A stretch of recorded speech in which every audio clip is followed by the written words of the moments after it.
आपने कहा कि जेजेपी मुझे जहाँ से चाहे वहाँ से चुनाव लड़ा ले, ग्रामीण से या फिर समालखा से।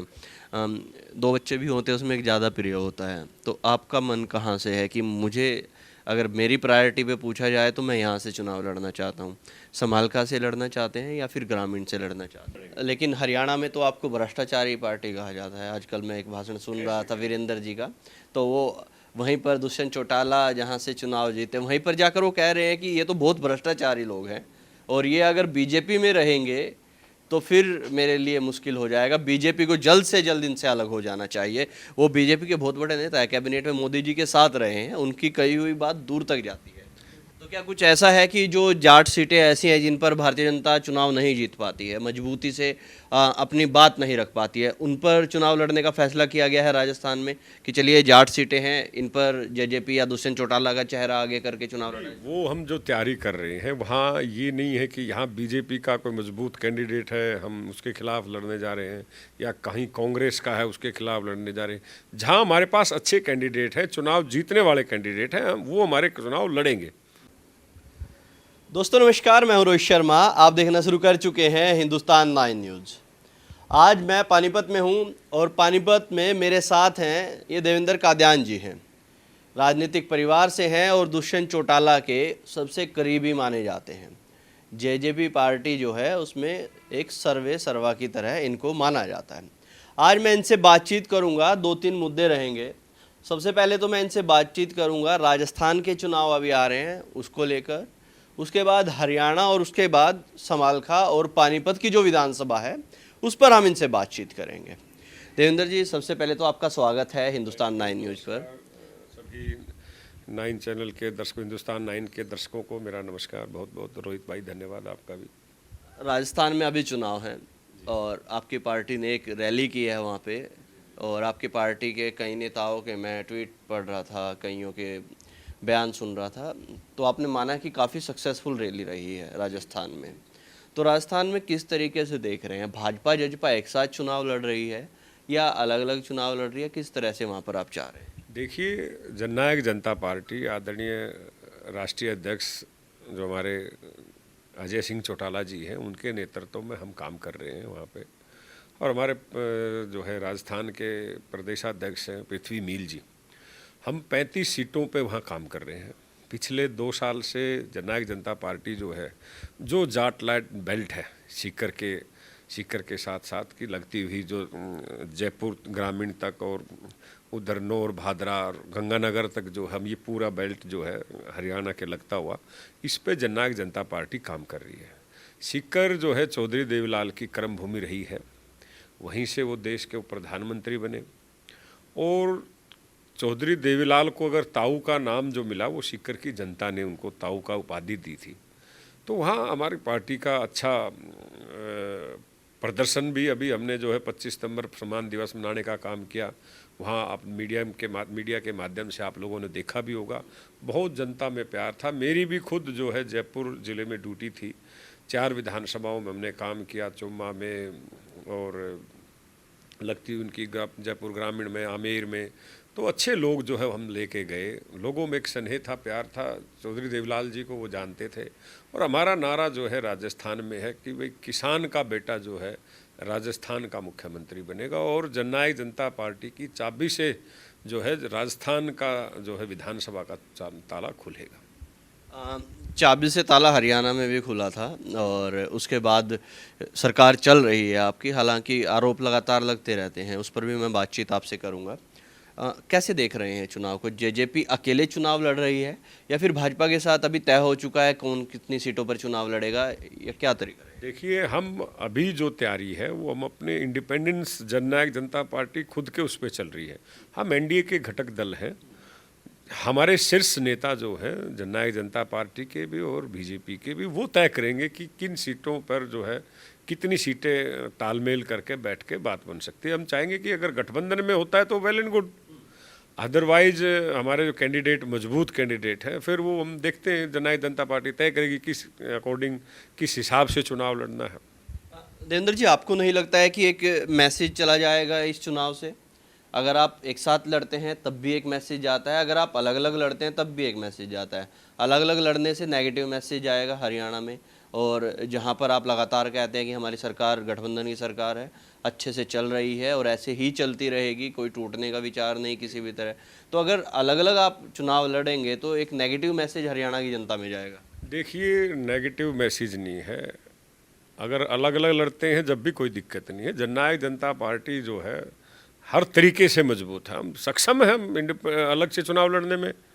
आज गांव में देखो, राष्ट्रीय अध्यक्ष अजय सिंह चौटाला जी आए थे, कितना भव्य स्वागत किया गया था गांव में। समालखा के 3 गांव के दौरा किया, ग्रामीण के 3 गांवों का दौरा किया। हमें कोई दिक्कत नहीं है, कोई प्रेज नहीं है। अगर जननायक जनता पार्टी अगर एनडीए गठबंधन नहीं करेगा, हम अपनी पार्टी के दम पर 90 की 90 विधानसभाएं और 10 की 10 लोकसभा चुनाव लड़ेंगे।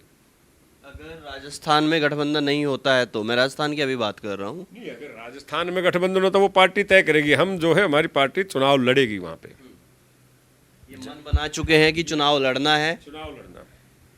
तो क्या कुछ ऐसा है कि जो जाट सीटें ऐसी हैं जिन पर भारतीय जनता चुनाव नहीं जीत पाती है, मजबूती से अपनी बात नहीं रख पाती है, उन पर चुनाव लड़ने का फैसला किया गया है राजस्थान में कि चलिए जाट सीटें हैं, इन पर जेजेपी या दुष्यंत चौटाला का चेहरा आगे करके चुनाव लड़ाएं? वो हम जो तैयारी कर रहे हैं वहाँ ये नहीं है कि यहाँ बीजेपी का कोई मजबूत कैंडिडेट है हम उसके खिलाफ लड़ने जा रहे हैं, या कहीं कांग्रेस का है उसके खिलाफ लड़ने जा रहे हैं।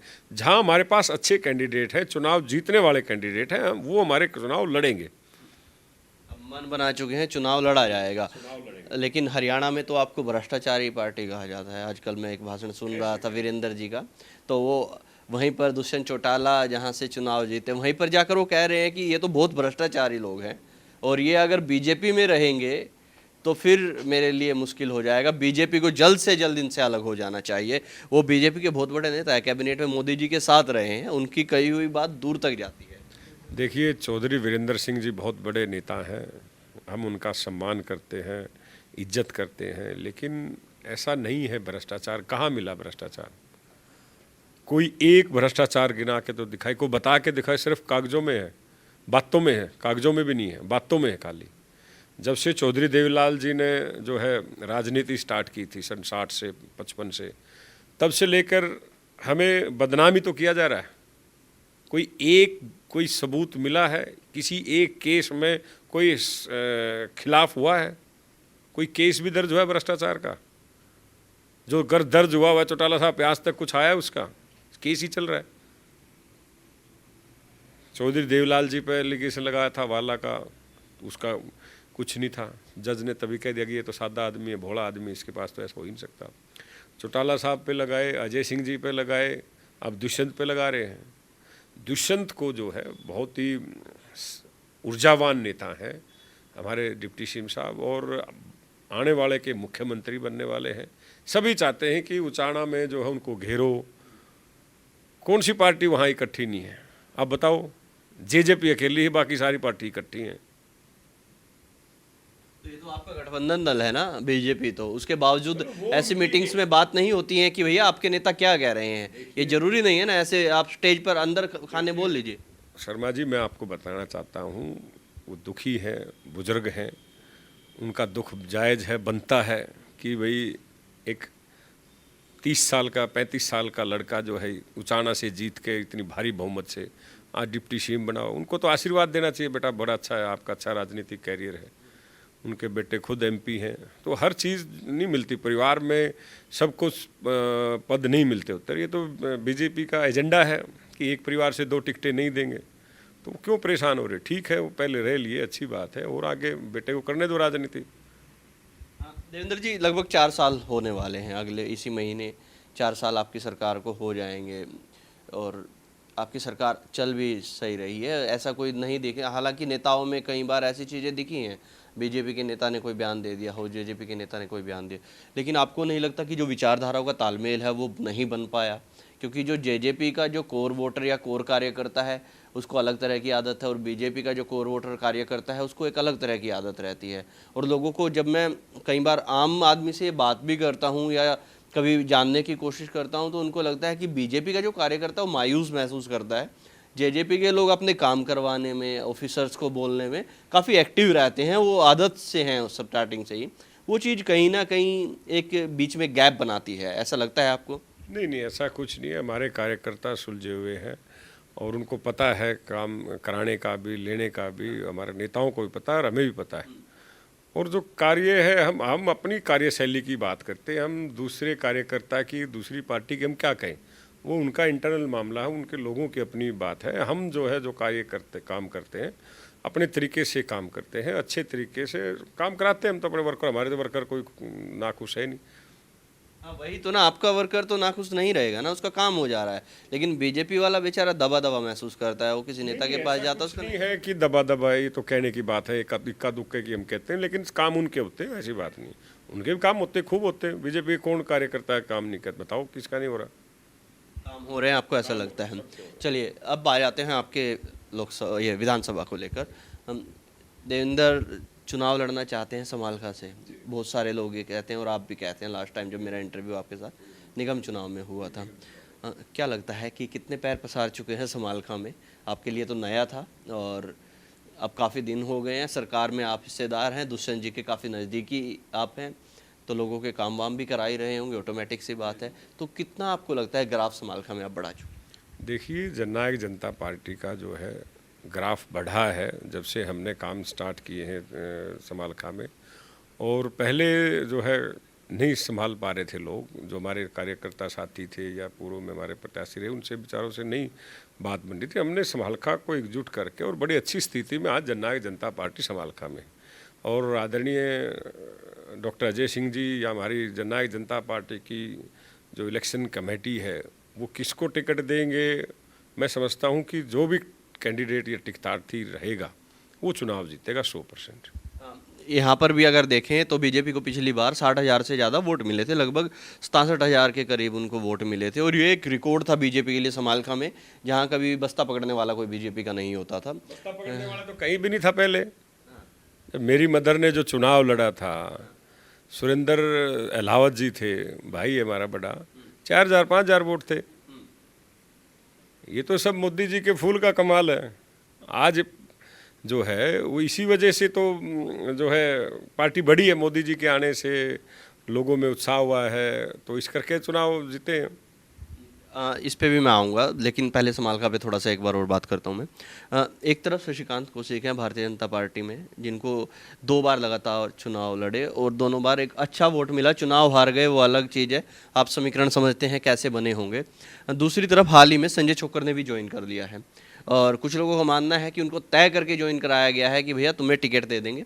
तीसरी तरफ किरसन किवाना है और वो भी आजकल संघ में अच्छी भूमिका निभाते हैं और वो भी चुनाव लड़ने की पूरी तैयारी में है, हर हालत में वो चुनाव लड़ना चाहते हैं। तो इन सब के बीच देवेंद्र कैसे फिट हो पाएंगे समालखा में? अगर गठबंधन रहता है या नहीं रहता है तो उसके बाद क्या तैयारी है? देखिए, वो तो हमारे शीर्ष नेता तय करेंगे कि गठबंधन में मुझे कोई आपत्ति नहीं है। मैं तो ग्रामीण में ज़्यादा पीछे वोट दी लोगों ने, 48,000 वोट ली। मेरी तो कर्म भूमि जो है पानीपत ग्रामीण है, और जो पार्टी तय करेगी, मुझे ग्रामीण से कहेंगे तो मैं तो ग्रामीण से चुनाव लड़ लूँगा, मुझे कोई दिक्कत नहीं। पार्टी अगर कहेगी समालखा से लड़ना है तो समालखा, हम दोनों हलकों को पूरा बराबर में लेकर हम काम कर रहे हैं। जो भी तय होगा चुनाव वहीं से लड़ा जाएगा, या पानीपत ग्रामीण हो या समालखा हो। हमारे को भी तो छोड़ना पड़ेगा। मेरे को भी 48,000, मुझे भी तो मलाल, मैं भी चाहता हूँ कि मुझे ग्रामीण से मिले टिकट। मैं तो चाहता हूँ मुझे ग्रामीण से ही दो, वो भाई खुश रहेंगे। तो इसमें कोई नहीं होता है। जब पार्टियां जो दो बड़ी पार्टियां तय करेंगी, चाहे मैं हूँ, अब मेरे को भी तो संतुष्टि करनी पड़ेगी ना, मुझे ग्रामीण से टिकट नहीं मिल रही। मेरे भी आज वर्कर, आज लोग मुझे पूछते हैं, देवेंद्र जी आप तो समालखा में काम कर रहे हो, हम कहाँ जाएं जी, हम तो आपके साथ जुड़े हुए थे। तो ये होता है, कई बार मजबूरियाँ होती हैं चुनाव लड़ने की, कहाँ से पार्टी तय करे। देखिए, वो संजय जी हमारे भाई हैं, किवाना जी भी अच्छे साथी हैं, और शशि भाई भी अच्छे हैं। हमें तो किसी से बैर नहीं, और मैं कभी भी, वो तो हमारे गठबंधन में है और मैं तो पहले से भी संबंध अच्छे रहे हैं। और मैं कभी भी जब वोट मांगता हूँ तो मैं कभी किसी प्रत्याशी की बुराई नहीं करता। मैंने ग्रामीण से चुनाव लड़ा, मैंने कभी महिपाल के खिलाफ एक शब्द नहीं कहा, पर्टिकुलर महिपाल के। पार्टियों की बुराई कर सकते हैं हम, मैंने कभी समालखा में मैं काम कर रहा हूँ, मैंने कभी धर्म सिंह के खिलाफ कोई बयान नहीं दिया, कभी मैंने रविंदर भाई है हमारा बड़ा, उसके बारे में कभी एक शब्द नहीं कहा। हाँ, कोई पहले करेगा फिर मैं रुकता नहीं, मेरी तरफ से पहले कभी किसी नेता की नहीं होती। एक ही आपको तो समझ आ गया होगा, अब तो आप 4 साल से सहयोगी हैं बीजेपी के। ये क्या खेल होता है बीजेपी में कि विपक्ष आरोप लगाता है, मैं नहीं कह रहा हूँ, कि जब भी इनके खिलाफ कोई बोलता है या फिर कोई आवाज़ उठती है या फिर लगता है ये चेहरा मजबूत हो गया है, उसके पीछे ईडी वीडी क्यों लग जाती है? ये सारी सरकारी एजेंसियाँ उसके पीछे काम करना शुरू कर देती हैं। हाल ही में अगर देखें तो आप हल्के से विधायक बेचारे गायब हैं इसी चीज़ को लेकर, धर्म सिंह चोकर वो नहीं है हल्के में, उनके पीछे ईडी लगा दी। अब वो जब आएंगे उनसे बातचीत करूंगा तो शायद वो क्लैरिटी से बताएंगे कि क्या मसला है, क्यों है। कहते हैं कि वो मजबूती से उठ रहे थे समालखा में और काफ़ी अच्छा बहुमत उनको मिल रहा था, इसलिए उनके पीछे ईडी को छोड़ दिया, भैया या तो भाजपा ज्वाइन कर लो या फिर तुम्हें अब जेल का रास्ता देखना पड़ेगा।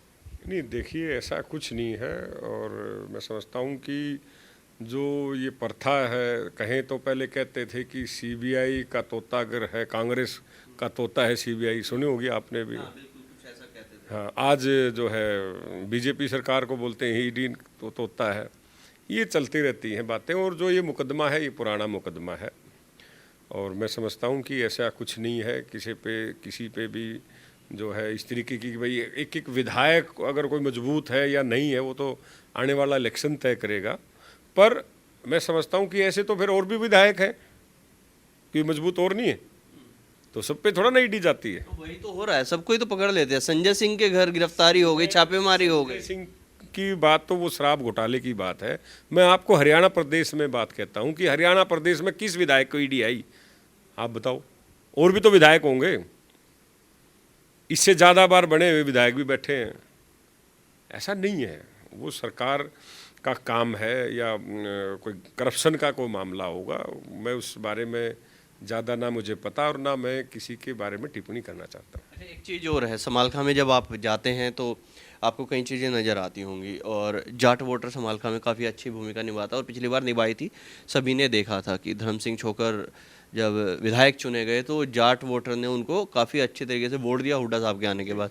तो आप अब कैसे देख रहे हैं कि एक तरफ रविंदर मछरोली हैं और दूसरी तरफ आप रहेंगे, तो उसमें कैसे जाटों को कैसे आप लुभा पाएंगे, जहां सबसे बड़ी चीज़ आपके पीछे किसान आंदोलन एक बहुत बड़ा आंदोलन रहा था और उसमें जेजेपी के लोगों पर काफ़ी बातें कही गई कि भाजपा के साथ लगे हुए हैं, किसानों के साथ इतना अत्याचार हो रहा है, इतना सब कुछ भाजपा किसानों के साथ कर रही है, उसके बावजूद जाटों को कैसे आप मैनेज कर पाएंगे? सबसे पहले तो आपने कहा कि समालखा में जाट बहुत ज़्यादा है, बड़ी अच्छी बात है, हमारे बुज़ुर्ग हैं। मैं कहना चाहूँगा कि चाहे रविंदर भाई चुनाव लड़े, चाहे कोई और भी साथी जाट साथी है, देखो सबका अधिकार है ये चुनाव लड़ने का।